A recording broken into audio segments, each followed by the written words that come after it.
पुष्टिमार्गीय सर्वज्ञ करुणारसपूरित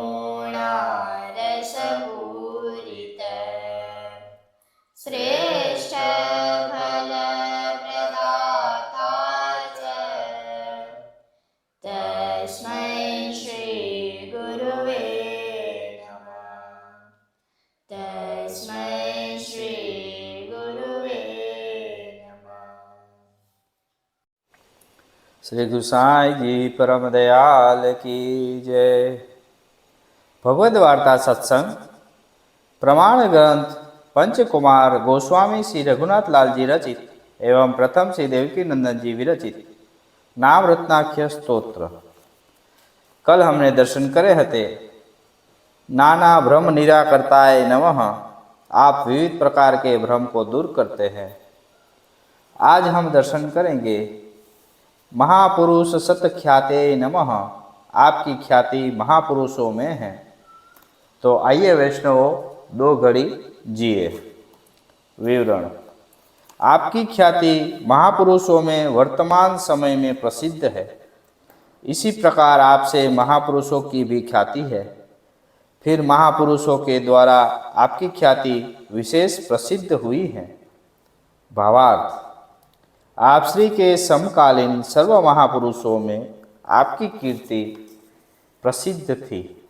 इसलिए श्री कृष्ण चैतन्य संप्रदाय एवं अन्य संप्रदायों के आचार्यों तथा विद्वानों, कलाकारों तथा राजा सभी आपको मिलने के लिए सामने से आते थे। महापुरुषों की कीर्ति बढ़ी। इसी प्रकार से आप सबका आदर सत्कार करते थे।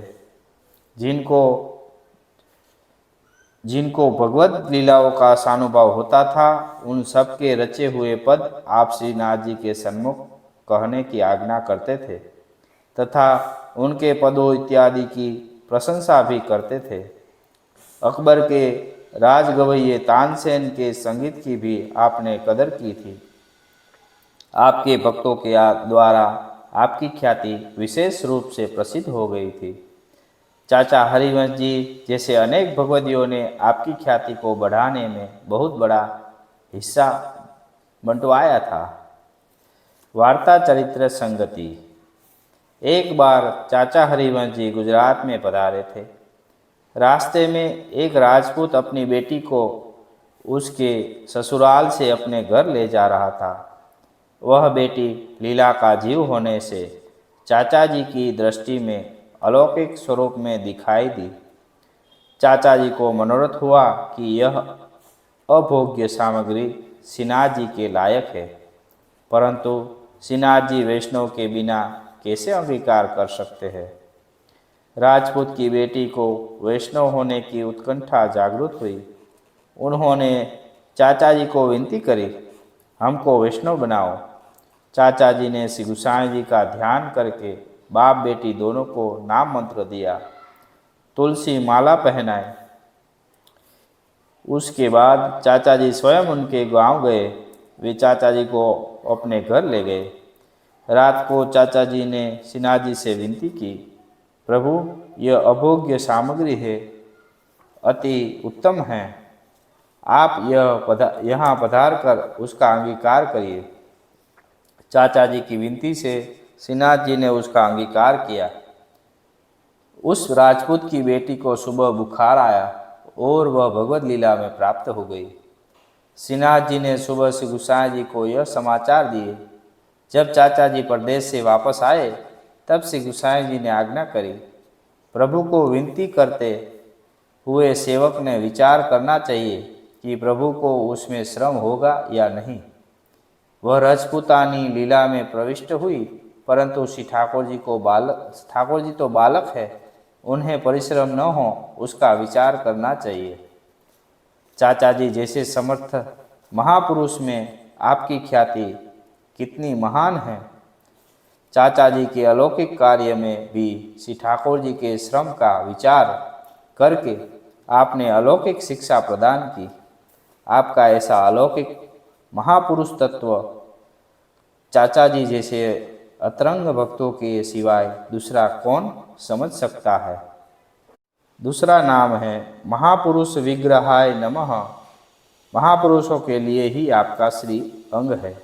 विवरण: भगवान के संबंध में महापुरुष बने हुए भगवदियों के लिए ही आपका श्री अंग है।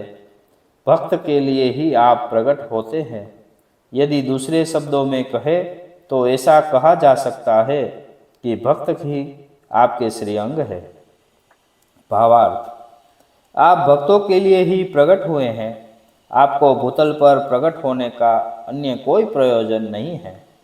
लीला में से बिछुड़े हुए देवी जीवों का उद्धार करके उन्हें पुनः लीला में ले जाने के लिए ही आप इस भूतल पर पधारे हैं। आपने ही देवी जीवों को खींचकर शरण में ले करके प्रभु को सौंपा है। आपके द्वारा ही यह जीव महापुरुष बने हैं और भगवदियों के रूप में जगत में प्रसिद्ध हुए हैं। आपके प्रत्येक श्रीअंग में भक्त बसे हुए हैं, इसलिए आपका श्रीअंग भक्तों से ही परिपूर्ण है। ऐसा भी यदि कहे तो कुछ गलत नहीं है। वार्ता चरित्र संगति: एक बार श्री गोसाई जी श्री रुक्मणी बहू जी के साथ बातचीत कर रहे थे। तब आपने आज्ञा करी, सभी वैष्णव मेरे हैं, वे सब मेरे अंग के विविध रूप हैं। तब रुक्मणी बहू जी ने पूछा, चाचा हरिवंश जी आपके किस अंग का स्वरूप है? आपने आज्ञा करी, हरिवंश मेरे नेत्र की श्याम पुतली है। कुछ दिनों के बाद श्री गोसाई जी के नेत्र दुखने लगे। श्री रुक्मणी बहू जी ने पूछा, आपके नेत्र क्यों दुख रहे हैं? तब आपने आज्ञा करी, चाचा जी को आज गुजरात प्रदेश करते हुए ठोकर लगी है, उसका दुख है, इसलिए मेरे नेत्र दुख रहे हैं। जब चाचा जी का दुख निवृत्त हुआ तब आपके नेत्र भी दुख रहित बन गए। इस प्रकार श्री गोसाई जी ने श्री रुक्मणी बहू जी को अपने वैष्णव का स्वरूप प्रत्यक्ष बतलाया है। अस्तु, कल हम दर्शन करेंगे। दर्शनीय तमाय नमः। आप अत्यंत सुंदर है। जय श्री कृष्ण।